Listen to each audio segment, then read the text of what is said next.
بسم اللہ الرحمن الرحیم۔ یہ 7 مئی کا جو کشمیر کے حوالے سے جو میں گفتگو کر رہا تھا اس کا پارٹ 2 ہے، کیونکہ وہ کٹ گیا تھا، بیچ میں وقفہ پڑ گیا تھا، اس واسطے کر کے مجھے دوسرا حصہ بنانا پڑا ہے۔ تو میں یہ بات کر رہا تھا کنٹینیوٹی رکھتے ہوئے کہ کشمیر میں جو کچھ حالات پیدا ہو چکے ہیں وہ اب ہندوستان کے لیے وہ جو کہتے ہیں سانپ کے منہ میں چھپکلی، نہ نکلنے سے اور نہ اگلنے سے کوئی بات بن رہی ہے، تو وہ کوئی نہ کوئی ایسی حرکت کرے گا جس کی وجہ سے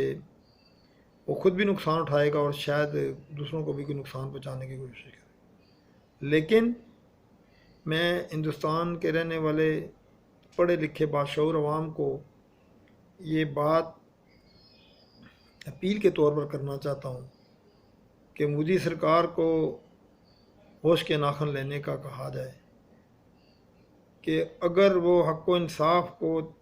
جو وہ نہیں مانتا، ہمیں پتہ ہے، لیکن کہنے میں حرج نہیں، شاید عوام کے دباؤ کی وجہ سے وہ کسی طرح صورت میں آ جائے۔ پاکستان کے ساتھ اس کا مسئلہ ہے کیا؟ گوا وہ کھا گیا، حیدرآباد دکن وہ کھا گیا، ہاں جی، اور اس طرح بہت سارے اس نے ظلم کیے۔ اس کے ملک کے اندر اب آزادی کی کتنی تحریکیں چل رہی ہیں، اور یہ جو کشمیر کا مسئلہ ہے یہ تو روز اول سے جب سے پاکستان ہندوستان کا بٹوارا ہوا ہے یہ چل رہا ہے۔ تو ماضی میں بھی جو چیزیں ہیں وہ اگر دیکھیں تو 65 کی جنگ سے میں سمجھتا ہوں ہندوستان نے سبق نہیں سیکھا، کارگل سے نہیں سیکھا، ہاں جی، اور اس کے علاوہ بھی جو کچھ اس کے ساتھ ہوتا رہا یا اب ہو رہا ہے تازہ ترین صورتحال میں، شاید وہ سیکھنے کی کوشش نہیں کر رہا۔ پاکستان کو تنہا کرنے والا خود تنہا ہو چکا ہے اور دنیا کی لعن طعن اس پر پڑ رہی ہے، اور وہ بھی جانتے ہیں کہ کشمیر جو ہے وہ انہیں اقوام متحدہ کی قراردادوں کے مطابق طے کرنے کا اصولی یہ مانا ہوا ہے فیصلہ، پاکستان تو اس پہ اعتراض ہی نہیں ہے۔ تو اگر ہندوستان اور پاکستان کے درمیان جو کشمیر کا مسئلہ ہے اگر بیٹھ کر گفت و شنید سے اور اس کا حل ڈھونڈیں اور اس کو مکمل کریں، یہ نہیں ہاں جی آئیں جی بیٹھے ہیں بات کرتے ہیں، یہ ایسے میں نے ایک دفعہ پہلے بھی بہت عرصہ پہلے 1.5 سال پہلے میں نے ویڈیو لوڈ کی تھی کہ یہ ایسے نہیں ہوگا کہ ہندوستان اور پاکستان بیٹھیں گے تو یہ مسئلہ حل ہوگا، یہ کسی صورت نہیں ہوگا۔ پاکستان اور ہندوستان کشمیر فریق ہیں، لیکن مسئلہ اسی صورت میں حل ہوگا جب باہر کا کوئی بندہ بیٹھے گا، کوئی سمجھدار خواہ کو متحدہ ہو یا کوئی ملک دونوں کا متفقہ مانا ہوا ملک ہو، اس کو بٹھا کے یہ حل نہیں ہونے والا،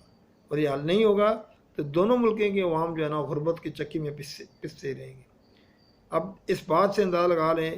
کہ مودی سرکار کو صرف اس ایک بات پر غور کرنا چاہیے، جنہوں نے اپنے ملک کو 73 سال سے باتھ روم تک نہیں مہیا کر سکے،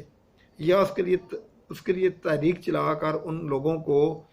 کچھ پیسے دے کر باتھ روم پہ بیٹھنے کا سلیقہ نہیں سکھا سکے، وہ حکمران یا ان کی جو بیوروکریسی ہے یا جو اقتدار میں لوگ بیٹھے ہوئے ہیں یا جو بھی ان کے بڑے ہیں، وہ کیا یہ جنگوں سے حاصل کرنا چاہتے ہیں؟ جس ملک کی قوم کو باتھ روم میسر نہیں ہے، اور غربت کا یہ حال ہے کہ آپ کروڑوں کی تعداد میں ان کے پاؤں میں جوتا نہیں آپ دیکھ پائیں گے، غربت کی وجہ سے فٹ پاتھوں پر سوتے ہیں، غربت کی چکی میں پس رہے ہیں، بیماری میں ہیں، بے روزگاری میں ہیں، ہزاروں اور مسئلے بھی ہیں۔ تو ہم اگر کہیں کہ پاکستان اور ہندوستان یہ جتنے وسائل اپنی دشمنی پر خرچ کر رہے ہیں اگر وہ امن کی طرف لگائیں تو یہ دونوں برصغیر کے رہنے والے ملک جو ہیں یہ فائدہ اٹھا سکتے ہیں، کیونکہ پاکستان کی تخلیق سے پہلے جب اکٹھے رہ رہے تھے اور غلامی میں رہ رہے تھے، اور وہ جو انگریزوں کا یعنی کہ غلامانہ سوچ تھی اور قبضے کی سوچ تھی، اس کی وجہ سے یا ڈر سے بھی رہ ہی رہے تھے۔ تو اب جب کہ یہ اپنے آپ کو ہندوستان آزاد کہتا ہے اور بڑا بھی کہتا ہے، اور اس نے بھی غلامی کاٹی ہوئی ہے، پاکستان لفظ پاکستان کے بارے میں اس نے تو غلامی نہیں کاٹی، پاکستان ہندوستان نے تو کاٹی ہے، تو اب وہی وہ داؤ پیچ وہ استعمال کرنا چاہتا ہے پاکستان پر یا اپنی عوام پر، تو اس کا نقصان کس کو ہے؟ لہذا میں آج کی اس گفتگو میں ہندوستان کے باشعور، پڑھے لکھے، سمجھدار اور جن کو اللہ نے یہ سمجھ عطا کی ہے اور جنہوں نے بہت سارے ہنگامی حالات دیکھے ہیں، ان سے درخواست کروں گا کہ مودی سرکار کو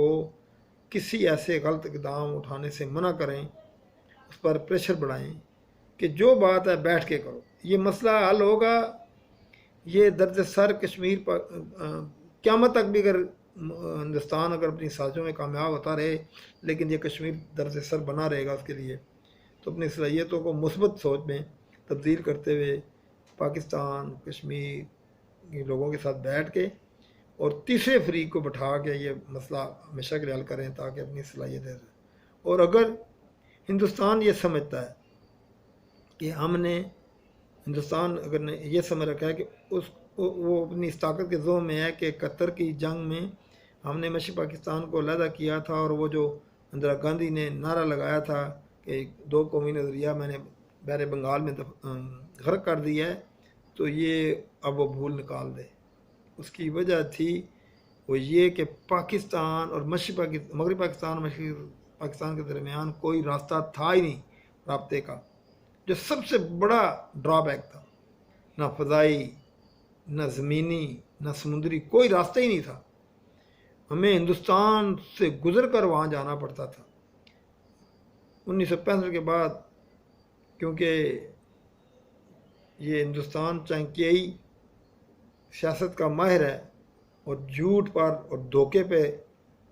ان کی ساری سیاست چلتی ہے، تو انہوں نے وہ 65 کی جو شکست تھی اس کو فراموش نہیں کیا، تو انہوں نے محسوس کیا کہ یہ کام ہم آسانی سے مشرقی پاکستان میں کر سکتے ہیں، تو انہوں نے وہاں پہ پھر جس کا وہ اعتراف بھی کرتے ہیں، اس وقت تو وہ ہمدردی کر رہے تھے اور اب دعوے کرتے ہیں کہ جی ہم نے فتح یاب ہوا تھا، تو وہ اپنوں کی غداری اور اس کے بعد اپنوں کی سازش، دشمن کی مکاری، روس اور امریکہ اور بھارت کا گٹھ جوڑ، اور سب سے بڑا جو ہمارے لیے مسئلہ تھا وہ 1000 میل دور کسی رابطہ نہ ہونے کی وجہ سے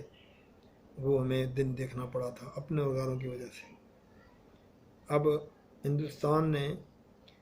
پاکستان کے حوالے سے اور بلوچستان کے حوالے سے کتنا کیا کچھ نہیں کیا بین الاقوامی طاقتوں پر مل کر، امریکہ کے ساتھ مل کر، اور انہوں نے یہاں تک کہا تھا کہ صفحہ ہستی سے پاکستان جو ہے 2012 تک، پہلے 2000، پھر 2002، پھر 2005، پھر 2008، پھر 2012 کہ جناب یوں نہیں ہوں اس کو صفحہ ہستی سے ختم کر دینا ہے، تو اللہ تعالیٰ نے ان کے تمام منصوبوں کو ناکام بنایا، اور ہماری ملک کے بہادر افواج نے اس میں اپنی جان کی قربانیاں دیتے ہوئے کسی مسئلیت کو نہیں سامنے رکھا اور ڈٹ کر مقابلہ کیا اور ان کے تمام منصوبوں کو نیست و نابود کر دیا۔ تو اس کا مطلب یہ نہیں ہے کہ ہم پاکستانی عوام یا افواج پاکستان یا پاکستان کی محب وطن عوام جو ہے وہ آپ مطمئن ہو کے بیٹھ گئے کہ آپ کچھ نہیں کریں گے۔ آپ کو جب بھی موقع ملے گا اور جو موقع ملتا ہے آپ کا کوشش پوری کرتے ہیں، لیکن ایک بات یاد رکھے، بھارت وہ کتنی بڑی طاقت کیوں نہ بن جائے، لیکن پاکستان بھی ایٹمی قوت ہے۔ پاکستان نے اب وہ میرے جیسی عمر کے لوگ، تو میں تو برملا کہتا ہوں، میں تو کبھی بھی قطر کی جنگ میں نہیں بھولا، اس کا بدلہ نہیں بھولا۔ مسلمان کبھی پہل نہیں کرتا، کوشش ہوتی ہے کہ وہ کسی طریقے سے پرامن طریقے سے یہ مسئلے حل ہو جائے، لیکن پاکستان اگر کسی بدماشی میں کے ذوق میں، کسی بڑی طاقت ہونے کے ذوق میں، یا کوئی اور اس کے پیچھے جو سازش ہے، جو پیچھے سے کوئی پمپ کر رہے ہیں، ہم اپنی زبان میں کہتے ہیں، وہ ان کو اللہ شیری دے رہے ہیں، تو یہ ذہن سے نکال دیں کہ اللہ نہ کرے، اللہ نہ کرے، اللہ نہ کرے، پھر بھی بطور ایک سادہ گناہگار مسلمانوں کے دیں کہ وہ وقت نہ آئے، اگر کوئی حرکت کی تو یہ بات طے، ڈو اور ڈائی۔ تو یہ انسانیت پر رحم کرے، مودی اپنی عوام پر رحم پر کرے، اور ان کو مزید کسی ظلم، قتل و غارت، بے روزگاری اور اس طرح کے کسی کام میں نہ ان کو امتحان میں ڈالے کہ کل کا کیا ہوا، آج کا کیا ہوا قدم، غلط قدم اٹھایا ہوا قدم آئندہ آنے والی نسلوں تک اس کو کبھی فراموش نہ کر پائے۔ لہذا میں ان معاملات کو دیکھتے ہوئے اپنے ملک پاکستان کے عوام کو یہاں، جب کہ میں سعودی عرب میں ہوں بھی، کیونکہ کرونا کی وجہ سے جیسا کہ میں نے بتایا کہ آج 7 فروری ہے اور 14واں رمضان ہے، میں اپیل کرتا ہوں اپنے عوام سے کہ آپ دعا فرمائیں کہ اللہ تعالیٰ میرے ملک کے پاک کی حفاظت فرمائے اس ماہ رمضان کے صدقے میں۔ کیونکہ میں آپ کو ایک بات چھوٹی سی اور بتاتا چلوں کہ ہندوستان اس سے پہلے بھی جو حملہ کیا تھا وہ دلیل موجود ہے، اب بھی اگر وہ دیر ہو رہی ہے یا رک رہا ہے تو اس کی ایک وجہ ہے، کیونکہ وہ جادو ٹونے تعویذوں اور نجس اور سات گڑھیوں کے اور کیا کہتے ہیں سادھوؤں اور سنت اور جادوگروں کے پر یقین رکھنے والی قوم ہے، بما قرآنوں کے، تو وہ بھی انہوں نے کنڈلیاں مار کے بیٹھے ہوں گے، ان کے سادھو بھی اور سنت بھی اور جادوگر بھی اور نجومی بھی، کہ کسی طریقے سے کوئی معاملہ کر کے کوئی ایسی سات گھڑی نکالی جائے جس گھڑی میں ہم حملہ کریں اور ہمیں کامیابی ملے۔ تو مومن مسلمان کسی جادو کو نہیں مانتا، کسی سادھو سنت کو مانتا، وہ ایمان رکھتا ہے وحدہ لا شریک صرف ایک اللہ پر، کہ جس کے قبضہ قدرت میں کل کائنات کے معاملات ہیں اور ایک کن سے اس کے سب احکامات پورے ہو جاتے ہیں۔ ہم اللہ سے گڑگڑا کے دعا کرتے ہیں، کیونکہ دعا تقدیر کو بھی بدل دیتی ہے، یہ مسلمان کا ایمان ہے۔ گڑگڑا کر عاجزی سے رو رو کے میں خود بھی دعا کرتا ہوں اللہ سے، آپ بھی دعا کریں کہ یا رب العالمین، ہم گناہ گار بندے ہی سے، لیکن تیرے نام لیوائیں، تیرے محبوب کے نام لیوائیں۔ یا اللہ تو اس ماہ رمضان کے صدقے میں، اور تو نے کہا ہوا ہے کہ جو میری طرف پلٹ کر آئے گا میں اس کو کبھی مایوس نہیں کروں گا۔ ہم پلٹ کے آتے ہیں یا اللہ، ہمیں اعتراف ہے اپنے گناہوں کا، تو اپنے حبیب کے صدقے میں،